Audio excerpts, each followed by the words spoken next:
Sylvan Lake, followed by Edmonton Centre. Mr. Speaker, the latest Protections of Persons in Care report paints an alarming picture. There were 166 complaints of abuse that were founded and involved vulnerable Albertans in care, but these are only the high-level numbers.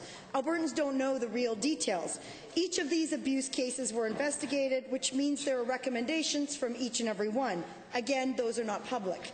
To the Health Minister, how can you possibly learn from these horrific cases of abuse when you're concealing the recommendations they improve? Honourable Minister of Health. Well, Mr. Speaker, we discussed this issue last week, and as the honourable member knows, and as I've said to the House many times, we take all of the complaints that are made under this Act very, very seriously. It is true that there were, in 2012-2013, 470 reports, Mr. Speaker. Several of them, a significant number of those, were determined to be founded complaints. Mr. Speaker, we're following up very closely on each one of those. As I said, I've directed my ministry to put in place a process to ensure that the recommendations are implemented. First supplemental. You also delayed the report by 9 months, Minister. Given that the Health Minister has shared these reports with the Associate Ministers and the ministers that are affected, one can assume, and given that those ministers are responsible to protect vulnerable Albertans in care, why has the Minister of Human Services or the Associate Minister of PDD not acted immediately on those reports and made the recommendations public? Hear, hear.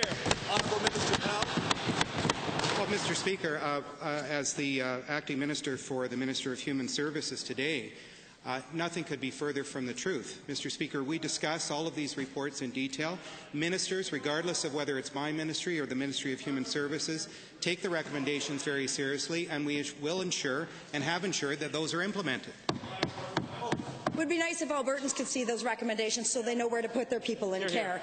Given that the Protection of Persons in Care Act also applies to several individuals in the Persons with Developmental Disabilities programs, what is the Associate Minister for PDD going to do to ensure those vulnerable Albertans who fall under his mandate are not subject to the same kind of abuse? The Honourable Associate Minister for Persons with Developmental Disabilities.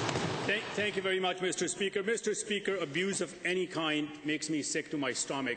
So we have taken recommendations from the PPI, and we will be recommending and we will be implementing all of them, Mr. Speaker. And it is unfortunate that incident happened. We take that very, very seriously. We are taking every single recommendation, and we will be implementing those recommendations.